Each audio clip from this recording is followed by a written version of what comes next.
Hello all of you, my name is Anupriya and I welcome you all on AP education. मैं आपको AP education पर NCERT class 7 पढ़ा रही हूँ, जिसके चलते हम चैप्टर नंबर 7 पढ़ेंगे। आज चैप्टर नंबर 7 का पार्ट 1 हम पहले कंप्लीट कर चुके हैं। आज बचा हुआ पोर्शन पढ़ेंगे, लेकिन उससे पहले अगर आपने चैनल को सब्सक्राइब नहीं किया है तो प्लीज़ सब्सक्राइब कर लें और हर क्लास के नोटिफिकेशन के लिए बेल आइकन को प्रेस करें। So let's start today's class. Transportation in plants and animals. Heart. The heart pump the blood in the blood vessels. Heart क्या करता है? ब्लड जो होगा उसको ब्लड वेसल्स के अंदर पंप करेगा। It is located in chest cavity. We all know that heart is located in chest cavity. Its lower part is a little tilted towards the left. Heart का जो lower part होता है वो थोड़ा सा लेफ्ट की तरफ टिल्टेड होता है, लेफ्ट की तरफ उसका ऐसे टिल्ट होगा थोड़ा। The heart is divided into 4 chamber which prevent the oxygen rich blood from mixing with the carbon dioxide rich blood. Heart जो है वो 4 चैम्बर में डिवाइड होता है, जिससे ऑक्सीजन रिच ब्लड जो है वो कार्बन डाइऑक्साइड रिच ब्लड के साथ मिक्स नहीं होता। The right atria and right ventricle contain deoxygenated blood. Right auricle और राइट वेंट्रिकल के अंदर तो कैसा ब्लड होता है? डीऑक्सीजनेटेड ब्लड होता है। ऑरिकल के अंदर ब्लड होगा, ऑरिकल से वेंट्रिकल के अंदर ब्लड आएगा, तो राइट साइड में हार्ट के डीऑक्सीजनेटेड ब्लड होता है, that is carbon containing blood होता है। Left atria and left ventricle contain oxygenated blood. Left atria के अंदर और left auricle and left ventricle के अंदर ऑक्सीजनेटेड ब्लड होता है, जिसमें क्या होता है? हमारे ऑक्सीजन प्रेजेंट होगा। हम बोल सकते हैं pure blood is present in left side and impure blood is present on right side of heart.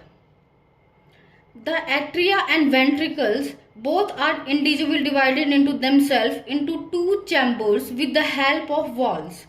Atria और वेंट्रिकल जो हैं वो दोनों भी क्या होंगे? डिवाइडेड होंगे, क्योंकि 2 ऑरिकल्स हैं, 2 वेंट्रिकल्स हैं, तो वो भी आपस में डिवाइडेड होती हैं। 2 ऑरिकल्स एंड 2 वेंट्रिकल्स करके हार्ट में 4 चैम्बर बन जाते हैं। From the left ventricle the biggest artery of our body called aorta begins. Left ventricle से हमारी जो सबसे बड़ी आर्टरी है, जिसको हम अरोटा बोलते हैं, वो निकलती है, क्योंकि लेफ्ट पार्ट जो है हार्ट का उसके अंदर कैसा ब्लड है? ऑक्सीजनेटेड ब्लड है, प्योर ब्लड है, तो उसके अंदर से लेफ्ट आर्टरी निकलेगी। कैसा ब्लड लेके? लेफ्ट, जिसको हम अरोटा बोलते हैं, अच्छा ब्लड लेके निकलेगी। The right atrium of body receive deoxygenated blood from the body through a when called vena cava. जो राइट एट्रियम है, राइट ऑरिकल जो है, उसके अंदर पूरी बॉडी से डीऑक्सीजनेटेड ब्लड जो है वो इकट्ठा हो जाता है। Vena cava is the largest when of our body. Vena cava जो है वो हमारी बॉडी की सबसे बड़ी वेन होती है, और अरोटा क्या है? सबसे बड़ी आर्टरी है। ये हार्ट है, इसमें राइट ऑरिकल है, left auricle, right ventricle, left ventricle. हमें पता है कि राइट साइड में जो है ऑक्सीजनेटेड ब्लड होता है, दैट इज प्योर ब्लड होता है। तो अरोटा क्या करेगी? राइट साइड में प्योर ब्लड ले करके ऑक्सीजनेटेड ब्लड, जिसको हम बोलेंगे, पूरे बॉडी ऑर्गन्स को लेके जाएगी। बॉडी ऑर्गन्स में क्या होता है? कैपिलरीज जो होती हैं वो टिश्यूज और सेल को ब्लड देंगी। टिश्यूज और सेल से ब्लड जो है वो कैपिलरी जो है वो ब्लड को ले लेंगी और वेना कैवा के अंदर छोड़ देंगी। फिर ये वेना कैवा जो है ये राइट ऑरिकल में ओपन हो रही है, और फिर राइट ऑरिकल से ब्लड राइट वेंट्रिकल में आएगा। वेंट्रिकल से फिर ब्लड को पल्मोनरी आर्टरी जो है वो लंग्स की तरफ लेके जाएगी। आर्टरी जो है वो ब्लड को ले जाने का काम कर रही है। हम देख रहे हैं यहाँ पर अरोटा जो है ये एक आर्टरी है, ये बॉडी ऑर्गन्स को ऑक्सीजनेटेड ब्लड लेके जाती है। यहाँ पे पल्मोनरी आर्टरी डीऑक्सीजनेटेड ब्लड लेके जाएगी लंग्स को ऑक्सीजनेटेड करवाने के लिए। फिर पल्मोनरी वेन क्या करती है? वेन जो है वो लाने का काम करती है। वेना कैवा है, सारे बॉडी ऑर्गन से डीऑक्सीजनेटेड ब्लड को लेकर आएगी, लेकिन पल्मोनरी वेन एक ओनली ऐसी वेन है जो ब्लड लेकर आएगी लंग्स से, लेकिन वो ऑक्सीजनेटेड ब्लड होगा और उसको आकर के लेफ्ट ऑरिकल में छोड़ देती है ब्लड को। इस तरह से पूरा सर्कुलेशन चलता है। Heart beat. The muscle of heart relax and contract continuously as it pump the blood in the arteries. This rhythmic contraction and relaxation of heart is called heart beat. Muscles जो होंगी heart की वो लगातार क्या करेंगी? Contract होंगी, फिर relax होंगी, फिर कॉन्ट्रैक्ट होंगी, फिर रिलैक्स होंगी, और इस तरह से वो आर्टरीज के अंदर क्या करती हैं? ब्लड पंप करती हैं। ये जो रिदमिक कॉन्ट्रैक्शन और रिलैक्सेशन है हार्ट का, एक बार कॉन्ट्रैक्ट हो रहा है, एक बार रिलैक्स हो रहा है, इसी को हम हार्ट बीट बोलते हैं। The stethoscope is an instrument that is use to listen the heart beat of a person. Stethoscope एक ऐसा इंस्ट्रूमेंट है जो कि पर्सन की हार्ट बीट को लिसन करता है, या पर्सन की जो हार्ट बीट है हम स्टेथोस्कोप से पता लगा सकते हैं। जैसे डॉक्टर्स यूज करते हैं ना स्टेथोस्कोप, चेस्ट में लगाते हैं, फिर अपने ईयर्स में लगा के और हार्ट की जो वाइब्रेशंस होती है वो उनको सुनते हैं। It amplifies the heart beat so that the doctor can monitor it and find out the patient condition. ये क्या करता है स्टेथोस्कोप, एम्प्लीफाइज करता है हार्ट बीट को, ताकि डॉक्टर जो है वो जो भी पेशेंट है उसकी कंडीशन का पता लगा सके कि हार्ट की उसकी कंडीशन कैसी है। It contain 2 earpiece, A tube that contain them in A chest cavity comprising of A sensitive diaphragm. इसमें क्या होता है, एक तो चेस्ट कैविटी का पीस होता है, हमें पता है स्टेथोस्कोप के अंदर, और 2 क्या होते हैं, ईयर पीस होते हैं। तो ये क्वेश्चन पूछा जा सकता है कि डॉक्टर जो है वो किसका यूज करते हैं हार्ट बीट को सुनने के लिए, पर्सन की हार्ट बीट को सुनने के लिए। So that is stethoscope. Do all animal possess circulatory system? क्या सभी एनिमल्स जो है वो सर्कुलेटरी सिस्टम होता है उनके अंदर? No, animals like hydra sponges does not possess a circulatory system. Animals जैसे कि हाइड्रा है, स्पॉन्जेस है, इनके अंदर सर्कुलेटरी सिस्टम नहीं होता। These animals live in water and hence get food and oxygen from the water as it enter their body. ये animals जो होंगे ये कहाँ रहते हैं, ये पानी में रहते हैं।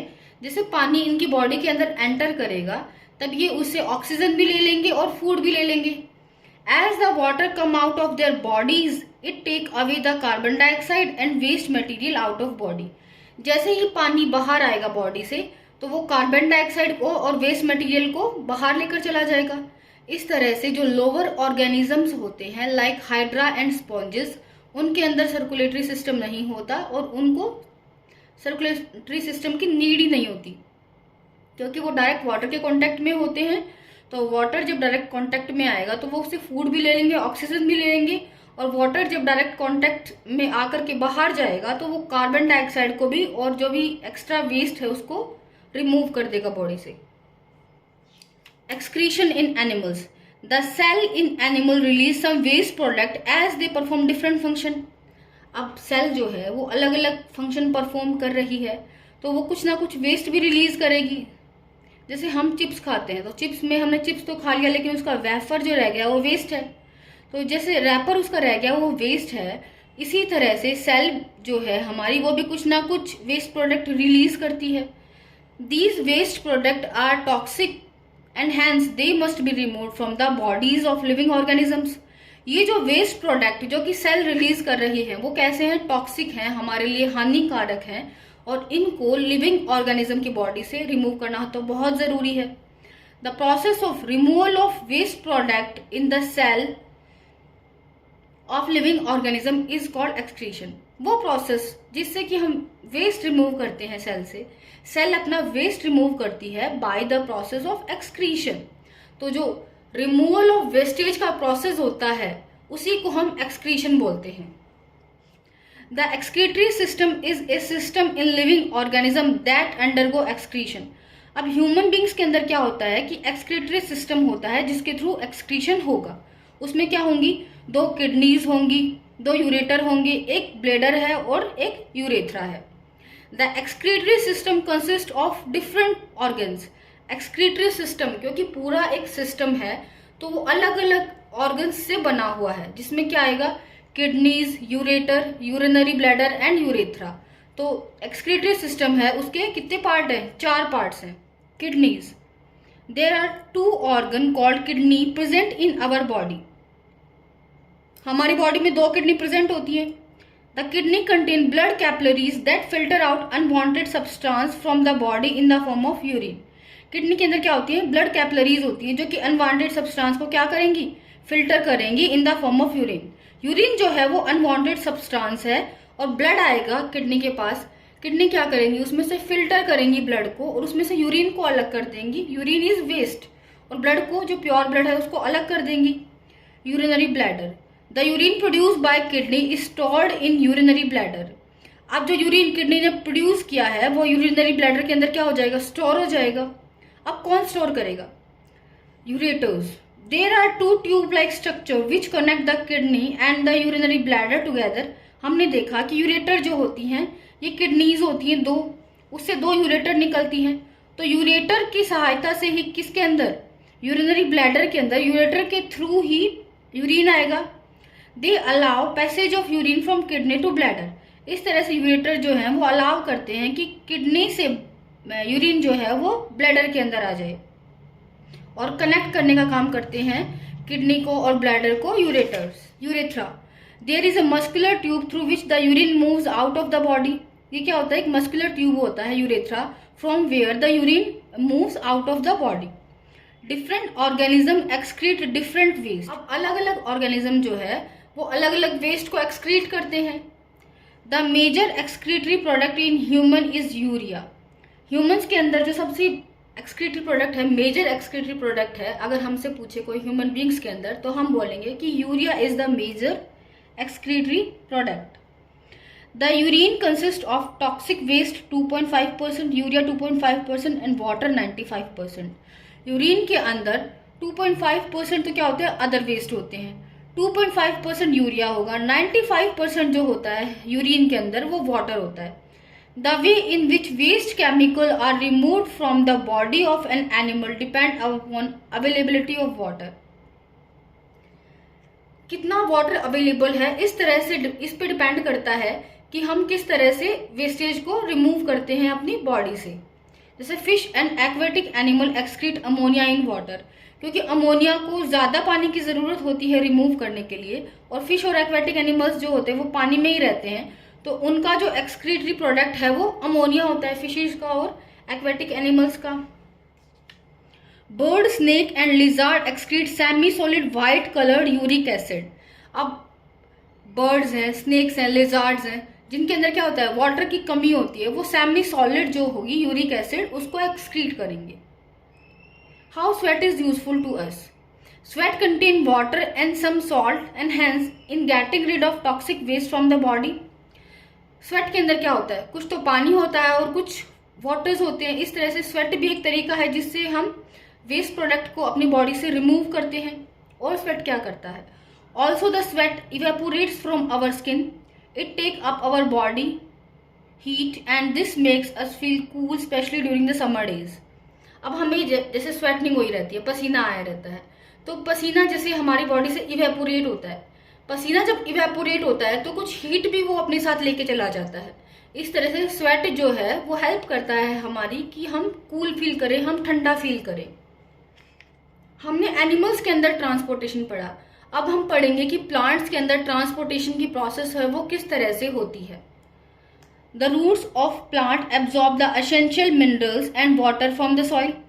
प्लांट्स के अंदर रूट्स होती हैं, वो क्या करेंगी, रूट्स जो है हमें पता है हम रूट्स के अंदर वाटर डालते हैं, तो वाटर को और दूसरे एसेंशियल मिनरल्स को रूट एब्जॉर्ब कर लेंगी। The roots have a hair like structure present on them. Roots के हेयर लाइक स्ट्रक्चर होती है, हमारी जो रूट्स होती हैं इस तरह से रूट्स होंगी, उसके अलग अलग ही हेयर लाइक स्ट्रक्चर होती है। ये क्या करेंगी, वाटर के एब्जॉर्प्शन के लिए सरफेस एरिया को इंक्रीज कर देंगी। These hair increase the surface area of roots and hence allow more amount of absorption. ये जो हेयर्स हैं ये क्या करेंगे, सरफेस एरिया को इंक्रीज कर रहे हैं। The hair increase the surface area of root and hence allow more amount of absorption. ये जो हेयर हैं ये रूट के सरफेस एरिया को इंक्रीज कर देते हैं और प्लांट जो होगा वो ज़्यादा वाटर को एब्जॉर्ब कर पाएगा। From the roots the water and mineral are transported to other part of plant through special kind of tissue called vascular tissue. Root से वाटर एंड मिनरल जो होंगे वो दूसरे पार्ट जो होंगे प्लांट के उसको जाएंगे वेस्कुलर टिश्यू की वजह से। या फिर हम बोल सकते हैं क्योंकि प्लांट्स को तो क्या चाहिए होता है, फूड भी चाहिए, फिर वाटर भी चाहिए, उसका ट्रांसपोर्टेशन कौन करेगा। रूट्स ने एब्जॉर्ब कर लिया, लेकिन प्लांट के अंदर वेस्कुलर टिश्यू होते हैं वो उसका ट्रांसपोर्टेशन करेंगे। वेस्कुलर टिश्यू कौन से होते हैं प्लांट्स के अंदर, वो होते हैं xylem and phloem. Xylem, it is a vascular tissue that is responsible for transporting nutrients and water in the plant. अब जाइलम का काम क्या होता है, रूट्स ने पानी जो एब्जॉर्ब किया है उसको अलग अलग पार्ट्स तक प्लांट के लेके जाएगा xylem. The root cell absorb water and mineral and transportation to xylem. जो रूट्स हैं वो क्या करेंगी, वाटर एंड मिनरल को एब्जॉर्ब कर रही हैं और जाइलम को ट्रांसपोर्ट कर रही हैं कि जावा पूरे जो भी ऑर्गन्स हैं प्लांट के उनको वाटर और मिनरल्स प्रोवाइड करके आओ। Xylem carries it to other part unidirectionally without usage of energy.